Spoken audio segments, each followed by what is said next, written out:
An orphaned leopard cub was found sleeping beneath an old elephant at Cedar Ridge Wildlife Refuge. One wrong step from her could have killed him instantly. But that wasn't what left everyone frozen. The elephant never pushed him away. She stood over him all night, blocking the cold wind like she was protecting the baby she had lost years ago. And when the vet discovered the real reason that cub had chosen to sleep beside her, the entire refuge broke down in tears. Before sunrise, Cedar Ridge Wildlife Refuge lay quiet under a cold Texas sky. Mist hung low over the limestone hills, and the wet grass shone silver beneath the security lights. In the elephant yard, old Mabel stood alone near the south fence, her broad back dark with rain, her ears still, her eyes lowered towards something no one had yet seen. Mabel was the oldest animal at Cedar Ridge, an Asian elephant with tired joints, pale scars, and a slow, careful way of moving that made every keeper lower their voice around her. The staff called her Grandma Mabel, but they also knew there were nights when she did not sleep. She would stand until dawn, rocking gently, as if listening for a child that never came back. Tom Harris was the first to notice the shape beneath her. He was working the night desk, half-finished coffee in one hand, when the monitor from the elephant yard flickered. At first, he thought a feed sack had blown against Mabel's front legs. Then the little shape moved, and Tom leaned closer until his face went pale. A leopard cub was curled against Mabel's foot. He was tiny, no bigger than a house cat, his spotted coat smeared with mud and faint black ash. His ribs lifted and fell too quickly. But he was asleep, not hiding, not trapped, asleep. His small body pressed against the wrinkled skin above Mabel's toes, while the old elephant stood over him without shifting her weight an inch. Tom did not breathe for several seconds. One careless step from Mabel could have ended the cub's life before anyone reached the yard. But Mabel seemed to understand that better than any human watching her. She had planted her feet wide, like living posts, and lowered her trunk so the cold wind broke against her instead of the cub. By the time Dr. Claire Bennett reached the control room, 2 more keepers had gathered behind Tom. No one spoke loudly. On the screen, Mabel's trunk moved once, slow and careful, brushing the air above the cub without touching him. The little leopard twitched in his sleep, then tucked himself closer, as if that giant shadow was the only safe place left in the world. Claire rushed toward the yard with a medical bag and a catch blanket, but Tom stopped at the gate when he saw the ground. Small, muddy paw prints crossed to the service path in a crooked line, coming straight from the recovery wing. The cub had not wandered randomly. He had slipped through the dark and chosen Mabel out of every warm place in the refuge. The team opened the outer gate slowly. Mabel lifted her head before the hinges made a sound. Her cloudy eyes fixed on them, calm but heavy with warning. She did not trumpet. She did not charge. She simply lowered her trunk across the space between the people and the cub. A quiet barrier no one wanted to test. Claire whispered that they needed to check him. The cub had been weak when he arrived, too shocked to eat, too frightened to sleep. If he had spent the night in the cold, he could crash fast. But when she took one careful step forward, Mabel's ears spread just a little, and the old elephant shifted her body over him like a mother pulling a blanket higher. That was when the cub woke. His eyes opened into thin gold slits, unfocused and afraid. For one terrible second, the keepers expected him to bolt or hiss or scramble under Mabel's feet. Instead, he pressed his face against her leg and made a broken sound so small it barely reached them. Mabel answered with a deep rumble from inside her chest. The sound changed the whole yard. It rolled through the wet morning like distant thunder, low enough to be felt more than heard. The cub stopped trembling. His breathing slowed. Even Claire, who trusted science more than miracles, felt the hair rise along her arms. Mabel was not guarding a strange animal. She was soothing him. Tom looked at the old elephant and saw the pain everyone at Cedar Ridge had learned not to mention.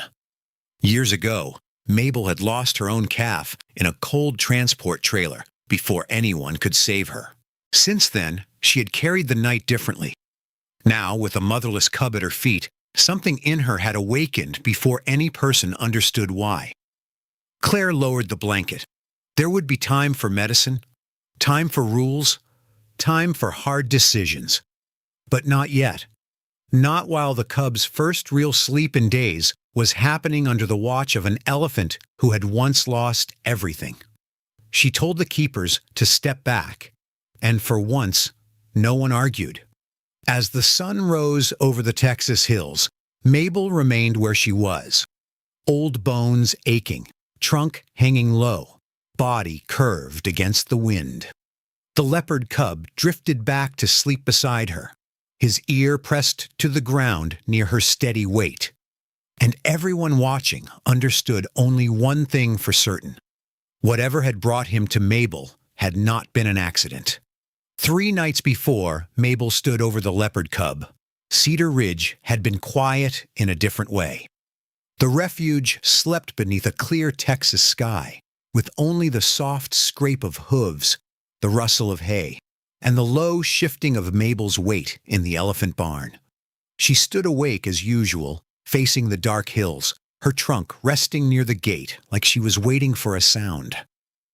Far beyond the refuge, past the ranch roads and cedar breaks, an illegal exotic animal compound sat hidden behind rusted fencing. Most people in the county barely knew it existed. Those who did had heard rumors of big cats kept in narrow cages, animals traded in cash, and trucks arriving late at night with no names painted on their doors. Inside one of the back enclosures, a young leopard mother named Sadie lay curled around her only cub. The baby was small, still unsteady, still learning the world through scent and warmth. Sadie kept him tucked against her chest, licking ash-colored dust from his spotted head, while the night air outside smelled of dry wood, old fuel, and coming trouble. The fire began behind a storage shed where a bad wire sparked against a stack of feed bags. At first, it was only a thin glow under the wall. Then the wind moved through the compound, and the glow became flame. It climbed the wooden posts, snapped through dry brush, and rolled toward the cages with a speed no sleeping animal could understand. By the time the first neighbor called 911, smoke had already swallowed the back row.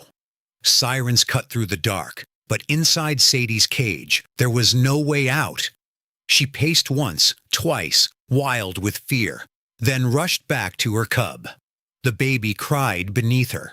Too young to know fire, too small to understand why the air itself had turned against them. Sadie did the only thing a mother could do. She lowered her body over him and pressed him into the dirt beneath her chest. Oh, her flank took the falling sparks. Her back blocked the worst of the heat. Her breath grew rough, but she stayed over him, holding the shape of shelter long after shelter had become impossible. At Cedar Ridge, Mabel lifted her head in the elephant barn. No flames could be seen from there. No smoke had reached the hills. And yet something unsettled her. She gave one low rumble that made the younger keepers glance up from their rounds. Tom Harris, walking the corridor with his flashlight, paused because he had heard that tone only on Mabel's worst nights. The call came just before dawn. Dr. Claire Bennett was pulled from sleep by a dispatcher asking if Cedar Ridge could receive emergency wildlife survivors. She arrived with wet hair, boots half-laced, and a face still caught between fatigue and dread. Mabel watched her hurry past the elephant barn, as if the old elephant already knew grief was being carried toward them. When the rescue team reached the burned compound, The place looked less like a facility than a battlefield. Cages sagged from heat, metal bowls had warped, smoke hung close to the ground. In the last enclosure, a firefighter named Owen knelt and went still. Sadie was there, blackened by soot, her body curved around something small beneath her. At first, they thought the cub was gone too. Then Claire saw the faintest movement under Sadie's chest. A paw twitched. A tiny rib lifted. The firefighters worked in silence after that, lifting the dead mother just enough for Claire to reach in. The cub was cold, filthy, and barely breathing, but alive inside the space his mother had made with her body. When Claire pulled him free, the cub did not scream. That almost frightened her more. He only turned his face back towards Sadie and pressed his ear against her fur, as if searching for the sound that had guided him through the smoke. Claire wrapped him in a towel, but his little paws kept opening and closing toward the mother who would never move again. They named him Charlie on the drive back because someone said a baby that fought that hard deserved a name before morning. He lay in Claire's lap inside the transport truck, wrapped in warm blankets, his coat streaked with soot and rainwater. Every few miles, when the vehicle bumped over a rough pavement, he made a soft, broken noise and tried to bury his head deeper. At Cedar Ridge, Mabel stood beside her gate when the truck arrived. The sun had not fully risen, and the whole refuge smelled of wet stone and diesel.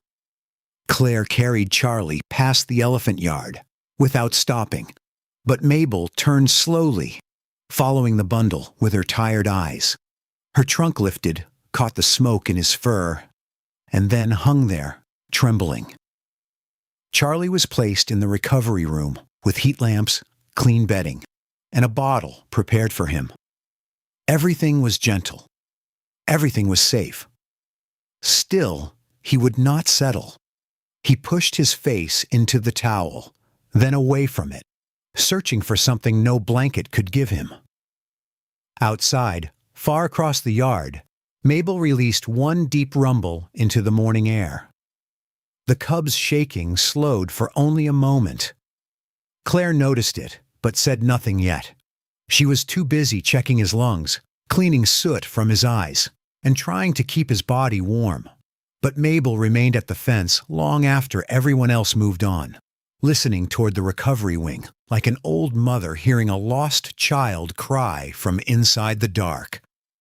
Mabel had been at Cedar Ridge longer than most of the fences, longer than the painted signs, longer than the young keepers who now whispered her name like a prayer. In daylight, she looked peaceful, moving through the elephant yard with slow, careful steps. But when evening fell over the Texas hills, something in her changed. She would not lie down like the others. While the younger elephants shifted into sleep and the barn settled into soft breaths and rustling hay, Mabel stayed standing near the far gate. Her trunk would hang low, almost touching the dirt, and her ears would barely move. She looked less like an animal resting and more like a mother keeping watch. Tom Harris knew that look better than anyone.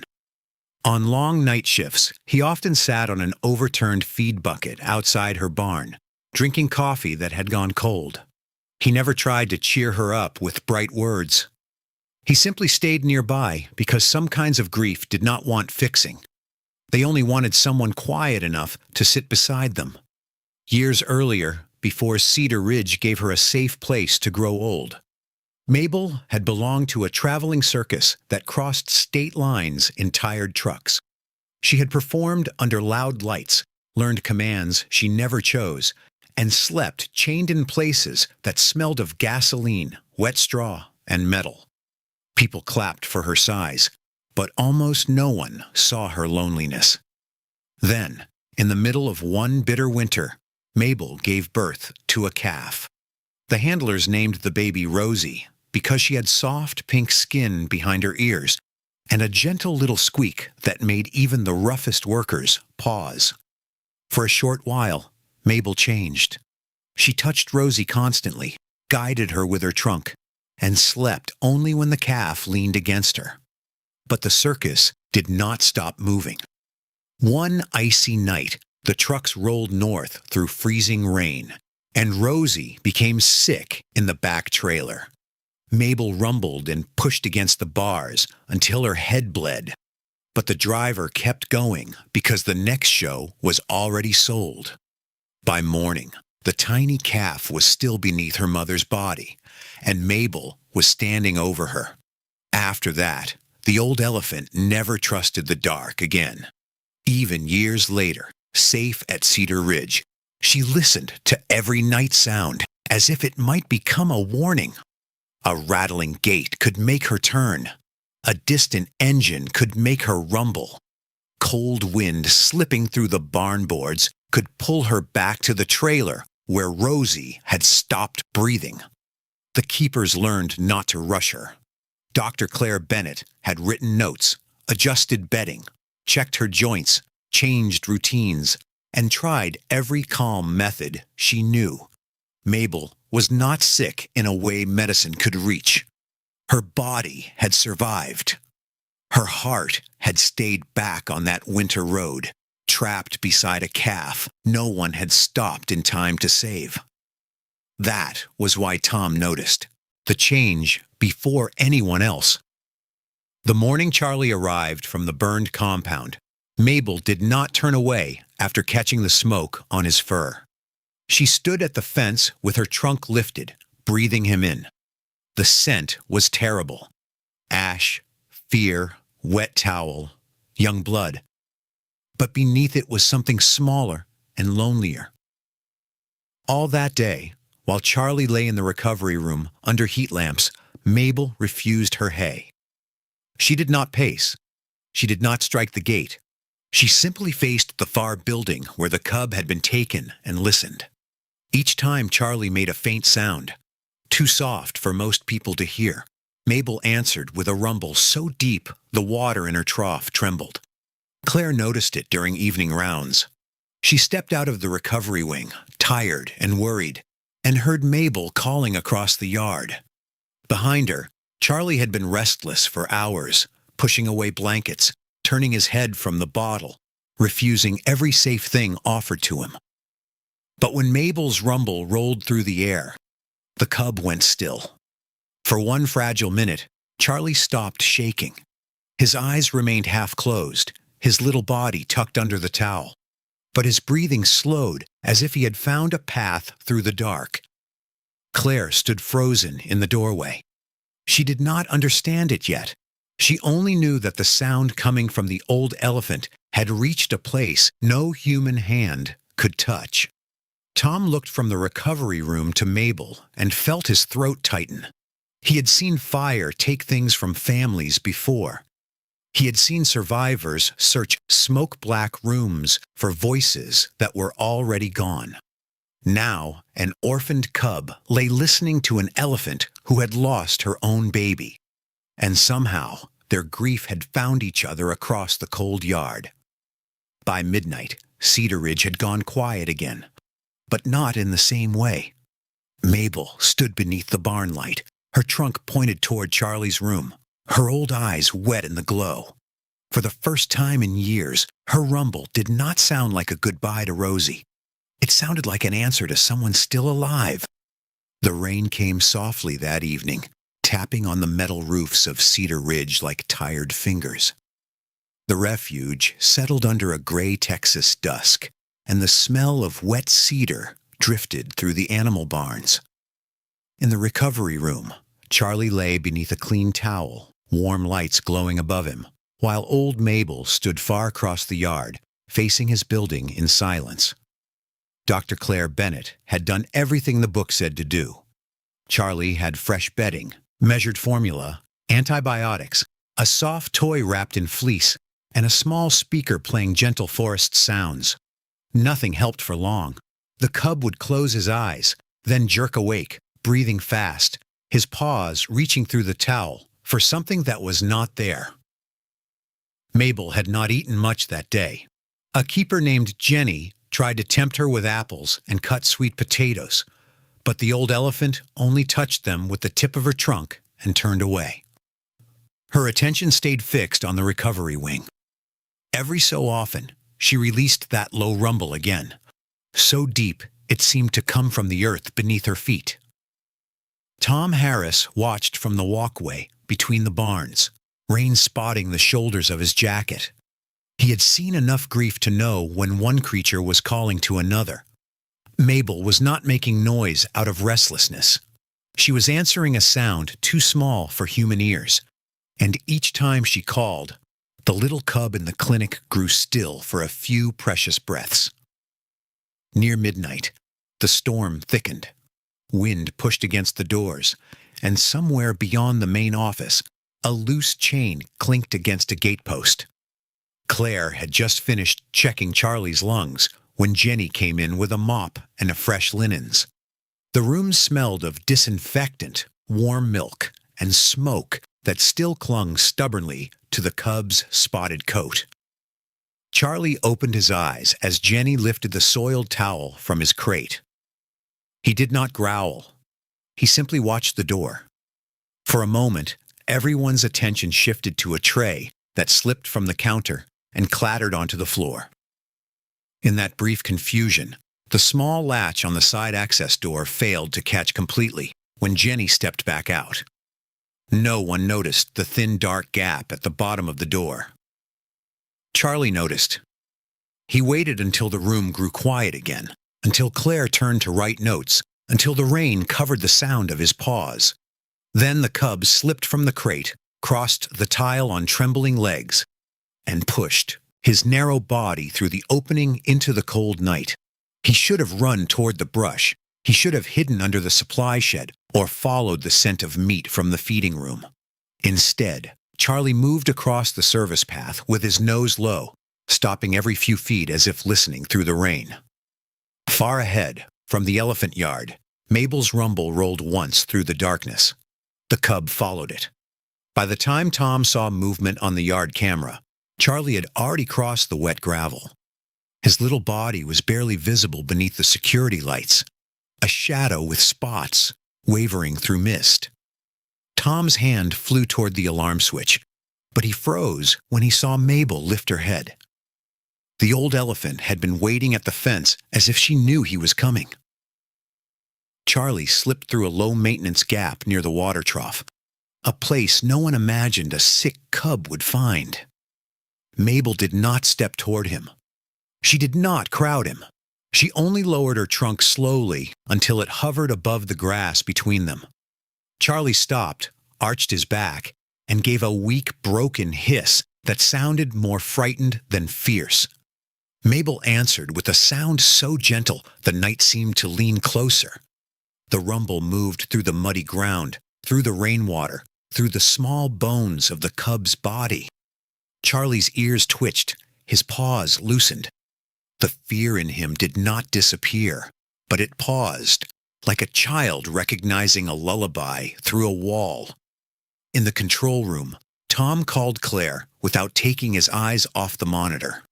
When she arrived, breathless and barefoot inside her boots, the sight on the screen made her stop in the doorway. Charlie had taken 3 careful steps toward Mabel. The old elephant kept perfectly still, though every muscle in her body must have ached from holding that balance. Then Charlie touched her. He pressed one side of his face against Mabel's front leg, just above the wide, wrinkled foot. At first, he only leaned there, shaking from cold and exhaustion. Then his body folded down into the grass. He tucked his paws beneath himself, pushed his ear against the place where her deep vibrations traveled through bone and skin, and closed his eyes. Mabel curved her trunk around him without touching his back. She formed a shelter from the wind, from the rain, from the whole hard world that had taken too much from such a small life. Her ears relaxed, her breathing slowed. For the first time since Charlie had arrived, the old elephant did not sound like she was calling into the past. Claire stepped into the yard with a blanket in her arms. but Tom caught her sleeve gently. He did not tell her what to do. He only nodded toward Mabel, toward the cub sleeping at her feet, toward the impossible quiet between them. Claire stood there in the rain, torn between training and mercy, and slowly lowered the blanket to her side. All night, Cedar Ridge watched through the cameras. Mabel never shifted her weight. Charlie never woke crying. Near dawn, when the clouds began to thin over the Texas hills, the cub stirred once and pressed closer to her leg. Mabel lowered her head and breathed over him, and everyone who saw it understood that he had not escaped to danger. He had escaped to the only mother his broken heart could still recognize. By sunrise, the rain had stopped, and Cedar Ridge looked washed clean beneath a pale Texas sky. Water dripped from the live oaks, birds called from the fence line, and the first warmth of morning touched the elephant yard. Mabel was still standing where she had stood all night, her old legs stiff, her trunk hanging low over the sleeping cub at her feet. Charlie did not wake when the keepers gathered near the gate. That alone frightened Dr. Claire Bennett. For days, the little leopard had startled at every sound, every footstep, every closing door. Now he slept so deeply beside Mabel that his body seemed to have surrendered completely, as if the old elephant had given him permission to stop fighting the dark. But peace did not make the scene safe. Maria Lopez arrived before 7, her hair pulled back tight, her face serious behind rain-specked glasses. She was Cedar Ridge's animal behavior specialist, and she did not smile when she saw the cub pressed against Mabel's foot. Her first words were quiet, but they landed hard. "This can't happen again." No one argued right away, because everyone knew she was right in the way rules are often right. Charlie was a leopard, even if he was small and broken. Mabel was an elephant, gentle but enormous.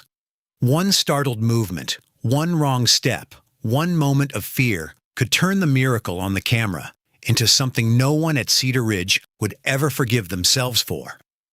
Sheriff Luke Turner came an hour later in a county truck, boots muddy, hat low against the morning glare. The burned compound was already under investigation, and the county wanted every rescued animal accounted for. When Luke watched the footage of Charlie slipping into the elephant yard, his jaw tightened. "You've got 48 hours to secure him," he said. The words changed the air. Claire looked toward Mabel, who had not stopped watching the people around her. Tom Harris stood by the gate with his arms folded, saying nothing.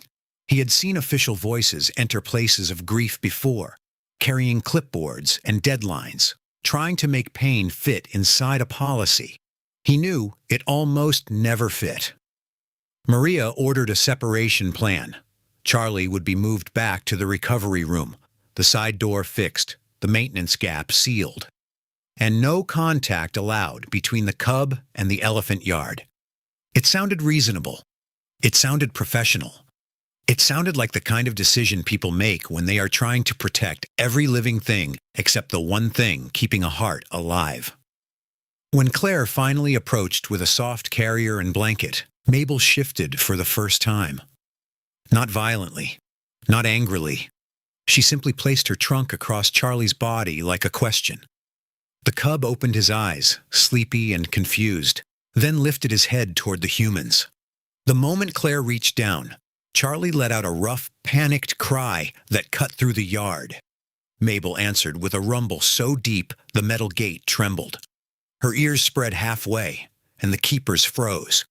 Charlie scrambled toward her leg, trying to disappear beneath the shadow of her chest.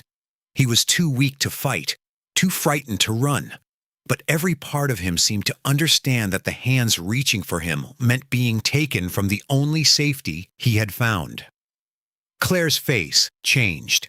She was the doctor, and the doctor had to act.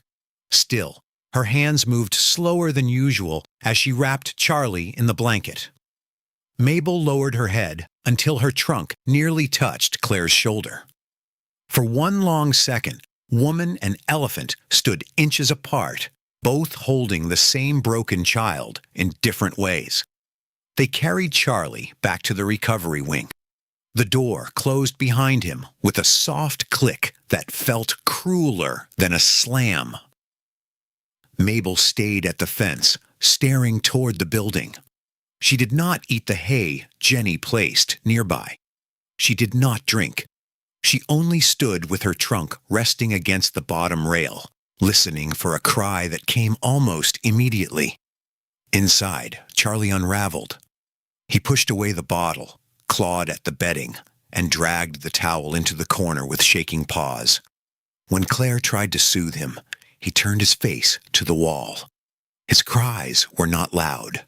That made them worse. They came out small and hoarse, the sound of a baby calling for something he no longer expected the world to give back. Across the yard, Mabel began to call too. The rumble rolled through the refuge every few minutes, low and searching.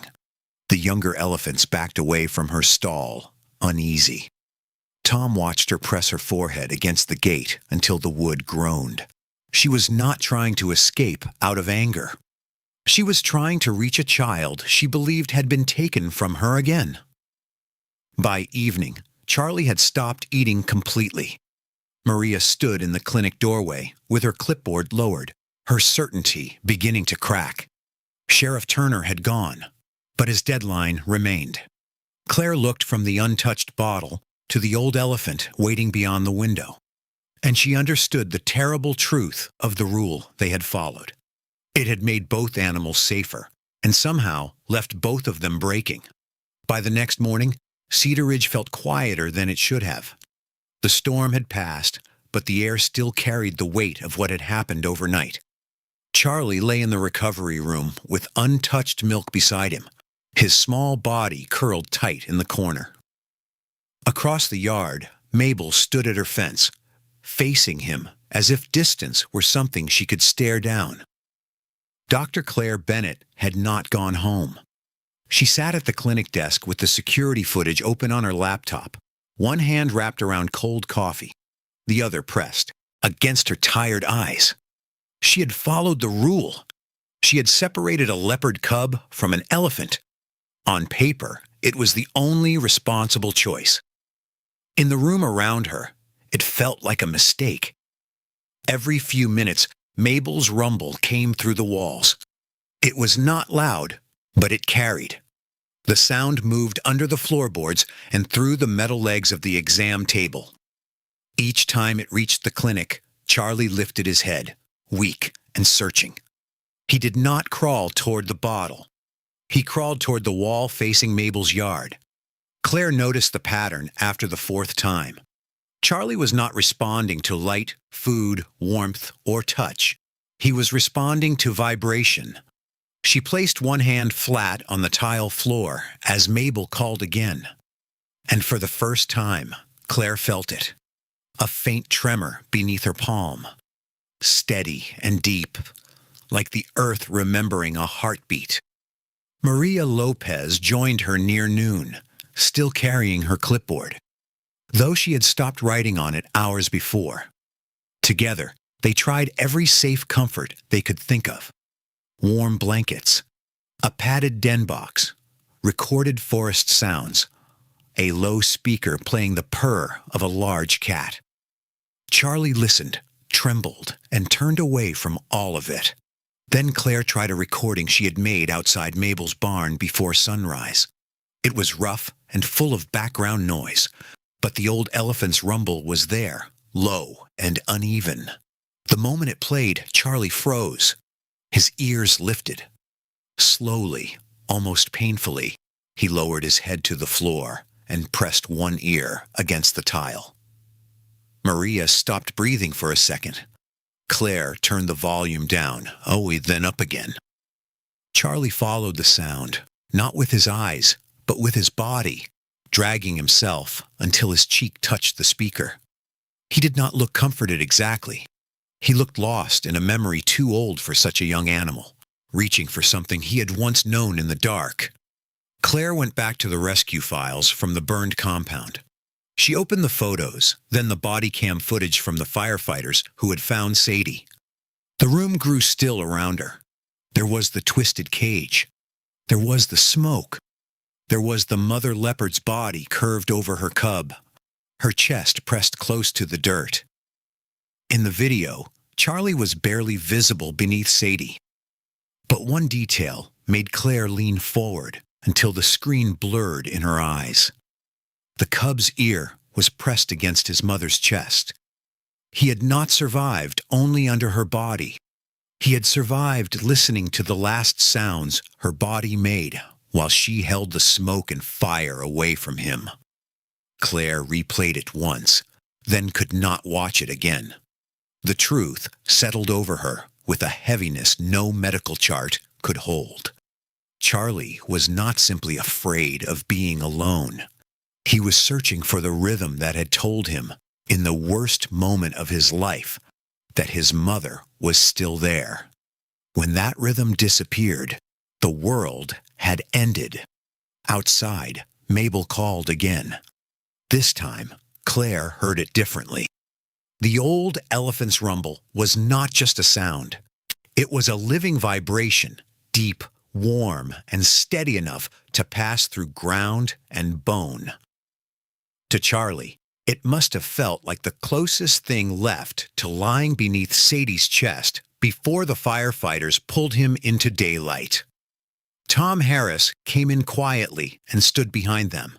He watched Charlie lying with his ear against the speaker, his tiny body finally easing under the recording of Mabel's voice. Tom did not speak for a long time. When he did, his voice was rough. He wasn't looking for the elephant, he said. He was looking for the last place he felt safe.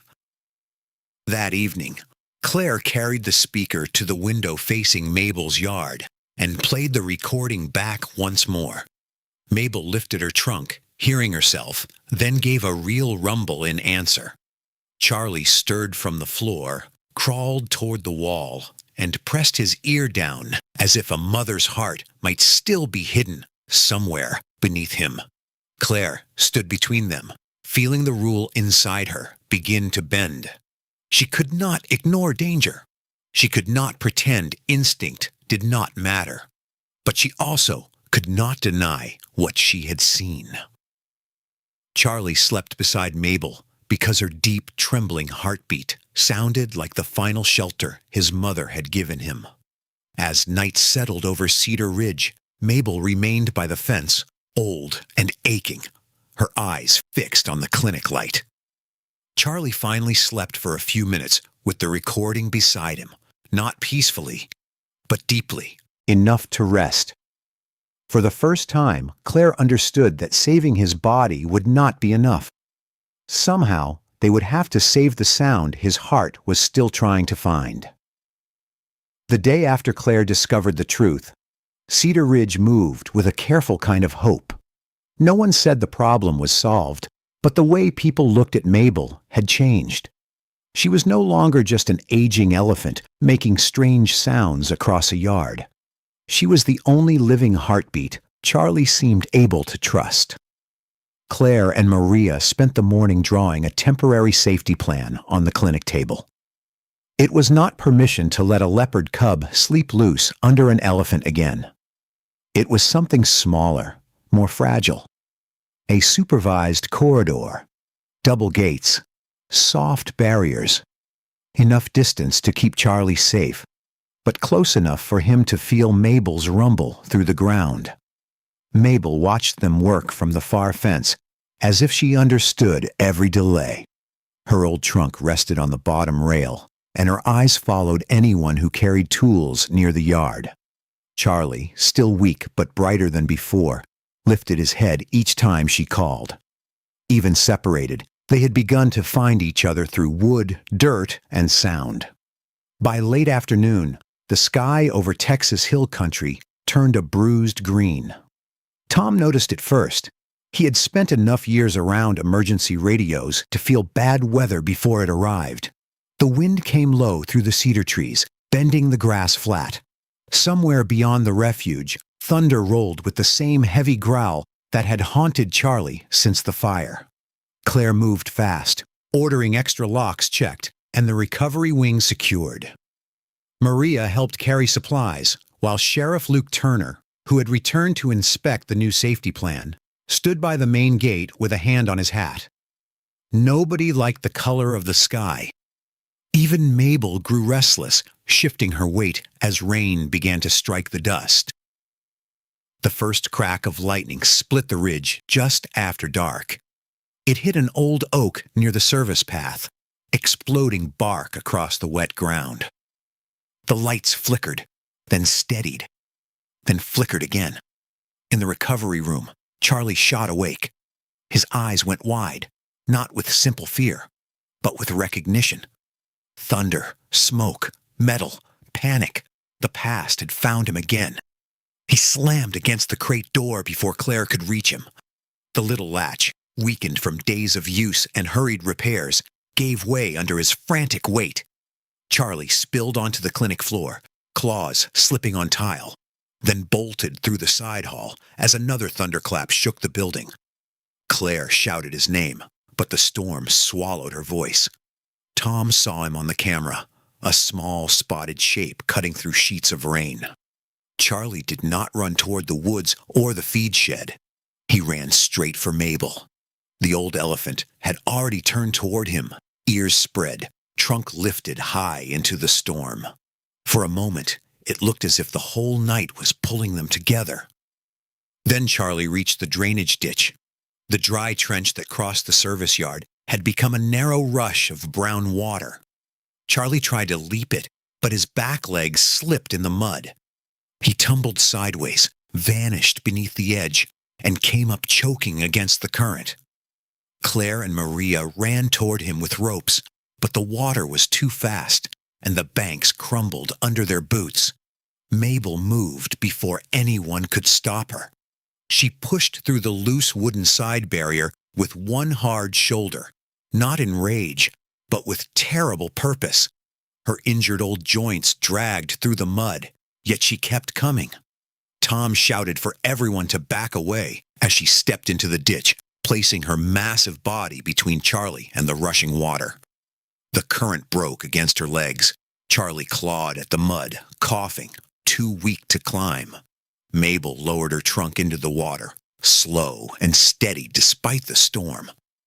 The cub caught it with both paws, like a child grabbing a mother's hand. She lifted him inch by inch, careful not to squeeze until his shaking body slid onto the bank. For one breath, everyone thought the danger had passed. Then a broken oak limb, loosened by lightning, dropped from above and struck Mabel across the front leg. The sound was sickening.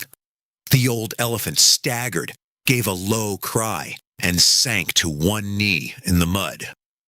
Charlie, soaked and trembling, turned back toward her instead of running to safety. Claire rushed forward with the medical kit, but Charlie stepped between her and Mabel. His tiny body shook from cold, yet he bared his teeth and released a hoarse growl. To him, the ropes, lights, and reaching hands were not rescue. They were the shapes that had pulled him away from Sadie. Now he believed they had come to take Mabel, too. Claire understood before anyone else. She raised one hand and told the team to lower the lights. Maria froze, then repeated the order. Tom killed the nearest flood lamp. The yard fell into a softer darkness, lit only by rain, distant lightning, and Mabel's labored breathing. Charlie backed against her leg, still growling, but he did not strike. Mabel rumbled, faint and broken, and Charlie pressed himself against her mud-covered foot. The sound steadied them both. Slowly, Claire knelt in the wet grass and crawled closer, not toward the cub, but toward Mabel's wound. This time, Charlie only watched. He stayed beside the old elephant, like a guard too small for the job, but brave enough to try.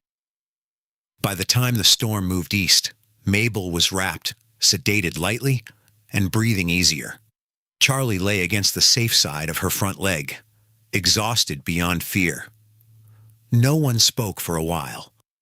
Even Sheriff Turner stood silent in the rain, staring at the cub who had once needed saving, and the old elephant who had risked everything to save him again. After the storm, Cedar Ridge changed in a way everyone could feel. The broken fence was rebuilt, the drainage ditch was lined with stone, and the recovery wing grew quieter. But the biggest change stood between the clinic and the elephant yard. A narrow safety corridor made of smooth wood, double rails, and enough space for love to pass through without letting danger follow. Mabel healed slowly. Her wounded leg stayed wrapped for weeks, and every step cost her something. Still, each evening she made her way to the corridor, patient and stubborn, until her trunk could rest near the lower rail. On the other side, Charlie would curl against the wood, his small, spotted body tucked close enough to feel her rumble through the boards. No one at Cedar Ridge called it a miracle out loud anymore. They had learned that miracles still needed gates, locks, medicine, and people willing to stay up all night. Dr. Claire Bennett checked Mabel's leg and Charlie's weight with the same tired tenderness. Maria Lopez, once the strictest voice against them, became the one who inspected the corridor twice before sunset. Tom Harris often watched from a bench near the barn, his coffee cooling in his hand. Some nights, he saw Charlie sleeping with his ear pressed to the boards, while Mabel stood over him from the other side. Other nights, he saw something even more surprising. Mabel would lower herself carefully onto the soft sand and sleep beside him, separated only by the fence. That was the first time anyone at Cedar Ridge had seen Mabel truly rest. For years, the old elephant had fought the night as if sleep itself might steal another child from her. But with Charlie breathing nearby, she seemed to trust the darkness again. The cub had come to her broken, yet somehow his need gave her old heart permission to stop standing guard over a ghost. Charlie changed too. The shaking left him little by little. He learned to eat without being coaxed, to climb low branches in the cat enclosure, to follow Claire's voice without panic. Thunder still made him flinch, but it no longer sent him tearing through doors. When fear rose in him, Mabel's rumble would cross the yard, and Charlie would remember how to breathe. Months became seasons. The black ash faded from Charlie's coat, and the fragile cub grew into a sleek young leopard with bright eyes and powerful shoulders. He was still wild in the ways he needed to be. He stalked, climbed, pounced, and carried himself with the quiet pride of his kind. But at dusk, when Mabel called, he always turned his head. As Charlie grew, Cedar Ridge moved him to a larger big cat habitat on the far side of the refuge. It was the right thing to do, and everyone knew it, but the first night nearly broke them all over again. Mabel stood at the empty corridor, waiting.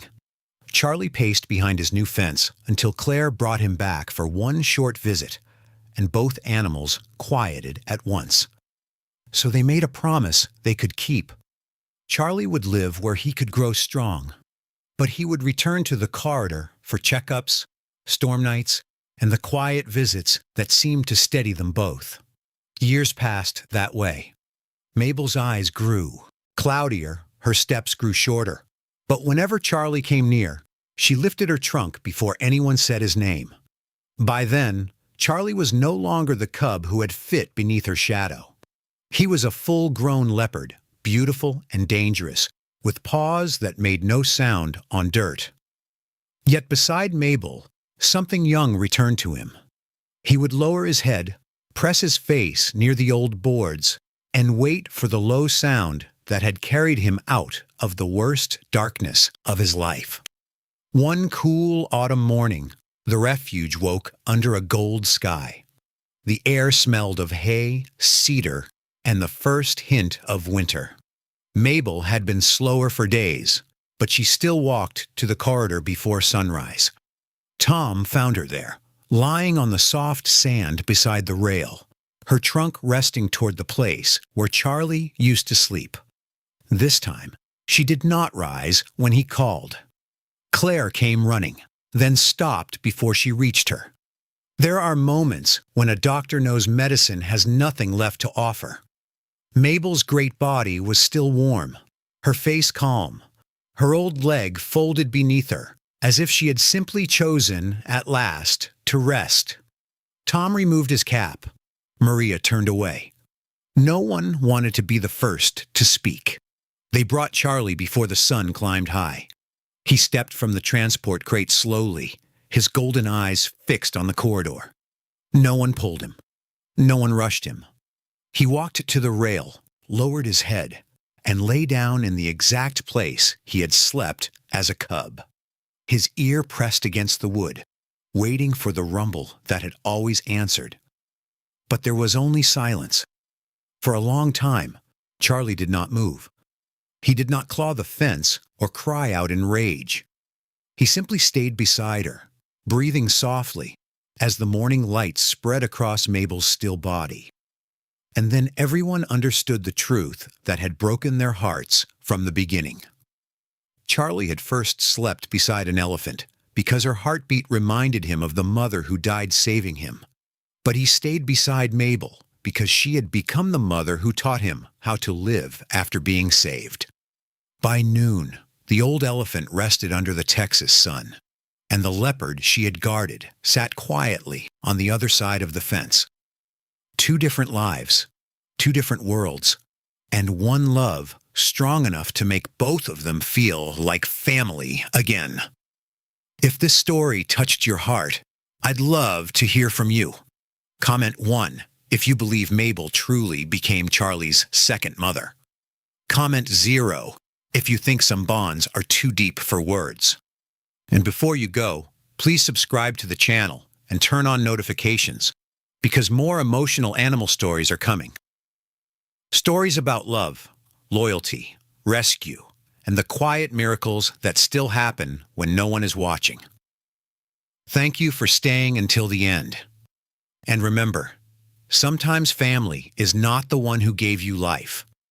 It's the one who stood beside you when your whole world went dark.